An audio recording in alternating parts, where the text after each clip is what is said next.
and also to see us a couple of weeks ago, bringing with him music from his new album, Monkey Grip, and we'll be playing a track from that in a few minutes' time. But first of all, while he was here, we took the opportunity of talking about the LP. Bill Wyman, welcome to the studio. Thank you. And a visit which more or less coincides with the completion of the new solo album, which we've really sort of been hearing about, rumours at least for nearly 2 years now, Bill. It hasn't taken that length of time though, has it? How long did it take you to record? Well, I've thought about it on and off for 2 years, but seriously, for about a year. But there was a difficulty in the time the time I had free to do it. You know, I needed a couple of months, at least. I didn't want to make it a long recording and take a long time over it, but, you know, it took about a year, really, seriously thinking about it. And then I found the time and did it. Just that time. How long have you been wanting to do it? I mean, is it something you wanted to do for a long time? I think everybody wants to do a solo album, but not seriously, no.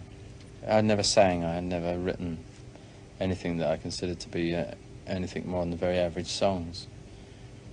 Until about a year ago I thought, right, now I'm going to try to write some good songs. That's quite a thing to think about, you know, for me. And so I sat down and started writing and got sort of stuck into it, really. Then I seriously started thinking about making an album. So how much material did you have when you went into the studio, Bill? I started writing about a year ago in my little place in France. Totally alone and worried and inhibited and everything. And I came up with by the time the album was finished, I had about 40 songs, I suppose. As many as that? But I'd keep rejecting the bad ones, what I thought were the bad ones, and every day or every week there'd be another one come up or a piece of another one. And I just kept throwing them away until I had about 20, which I thought were all right. Played them to a few people, got comments. It was very difficult because there was nobody to bounce ideas back from, you know. Most people write in duos. Two guys write songs, one writes lyrics or something, and they throw things backwards and forwards. I had nobody. And I was always afraid that they were a bit too corny or, you know, a bit too rude, anything. It's difficult. Yeah. Yeah. So how much, in a sense, pre-studio preparation did you put into the songs that you... Had you chosen the songs, in fact, before you went into the studio? I'd chosen... I made up little cassettes at home on this terrible little tape recorder I've got, not a Revox or anything sophisticated. This terrible little thing that I overdubbed a rhythm guitar on, which I can't play, and a piano, which I can't play, and the bass, which I can sort of muff about on. And then I tried to sing, you know. I had to write the song before I could sing, and I didn't know whether I could sing afterwards either. But it was, I got to rehearsing singing when my old lady went shopping. I went to the hairdresser's, and the cook had gone to bed or something. You know, totally alone and very worried about anybody hearing me. And I still won't sing in front of anybody. And eventually I got about 16 songs together, which I thought were, like, really worth working on.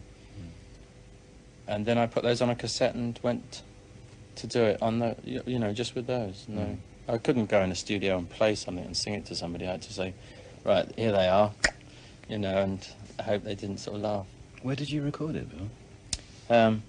I did some of it in America, you know, with a lot of the musicians I really liked were, you know, it was very difficult. I don't know many English musicians to play with. I know I've played with Stevie Winwood, Eric Clapton, 2 or 3 people, no more, you know.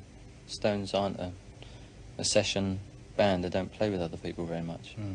So that was a difficulty too. But I had played with other musicians like Manassas in America, Liam Russell, and I did the Howlin' Wolf sessions and John Hammond, people like that.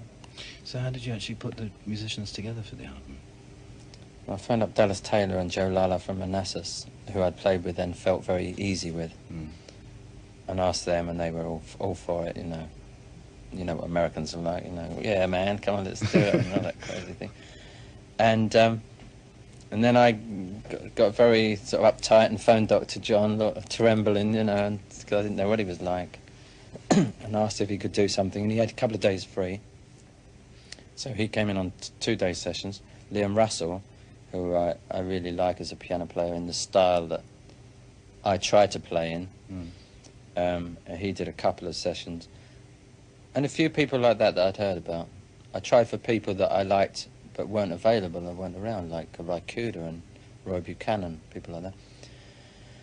And then there were a few people that some of the guys at the session said, well, why don't you use so-and-so if you're looking for a guitarist? Danny Cooch. Danny Coochma I'd never heard of, you know, just the name. But when he came, he fitted into every single thing we did. And the rhythm and the bass and the guitar player, him, together was fantastic. Really hit it off right away, you know, and the atmosphere was beautiful, you know, in the studio. Did you involve any of the other guys from the Stones in the album? No, I wanted it to be totally away from anything to do with the Stones. I wanted this to be another thing, you know. I didn't use anybody in the Stones at all or anybody I'd associated with the Stones for even engineers, you know. It was like a total separate thing. And there were a lot of people that were kind of unsure and saying, well, you should get a good arranger to arrange the songs, or you should get another guy to help you write the songs or polish them off.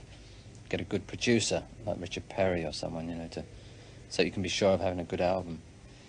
And I thought, that's not the way. That's passing it over to somebody else all the time. And I thought, I'm going to do this one, me, you know, and then if it's a failure, then I've got my conscience to, you know, answer to. Because I read somewhere not too long ago, Bill, that a quote of yours where you said that you were kind of worried about the album in some respects because you felt, in a sense, you had a lot to lose through this album, relatively, not quite so much to gain. Were you worried about the album? I thought I'd be set up to be knocked down, you know. If I put myself in that position, it had to be really good to even be accepted, you know. Coming out of the Stones, which is a very established thing for 11 years. A lot of us, I'm sure a lot of guys who come out of bands as a solo artist have the same problem. You know, but I didn't want it to be like the Stones, because if I had it, I would have been hit, you know, because it could never have been as good. So I really thought that there was a very good chance of being knocked down by everybody, every critic that didn't like the Stones, you know, and everybody who didn't like the way I looked or I did, thought I was a real bore on stage, you know. Yeah, I was afraid of all that sort of thing. I hope they just listen to it on its own merit, you know, and judge it the same. On a personal sense, Bill, is it difficult in some respects being a Rolling Stone in terms of the pressure that... That's difficult for a start, but carry on. In terms of the pressure, in the sense that brings on you as an individual?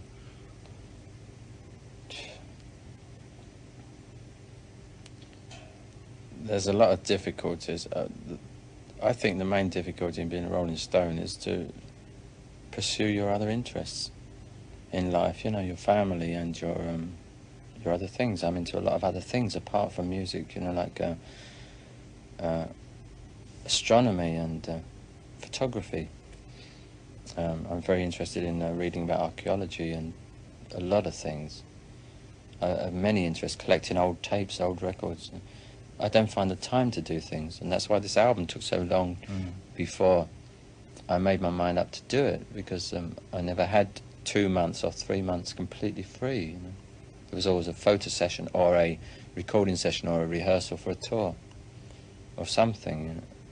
And the difficulty was finding a 3-month gap, you know, to actually do it when I knew I could spend that much time totally and forget about the Stones and anything else. Where are the Stones at the moment, Bill? Oh, I don't know, flitting about all over the world. How's the album coming along? Because it's actually recorded now, is it? The new LP? Well, we've got a whole bunch of tracks. It's just a matter of finishing them off, which is kind of Mick and Keith's thing, you know.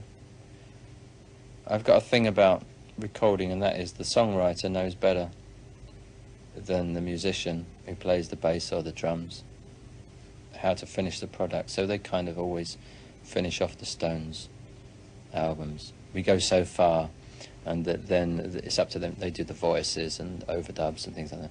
Mixes. You don't need 6 people in the studio or 5 people to do mixes saying too much bass and not enough drums and I can't hear my guitar. It's totally confusing. So that's kind of left to them in the end. And then we hear it, and if we have any comments, then we talk about it later before it comes out. And then we get together for album covers, promotion, tours and things. But it's really them. Mm. Just one final question, Bill. Your own album now, when is it actually released? 13th of... Good day. 13th of May. Fine. Bill Wyman, thanks very much indeed. Thank you.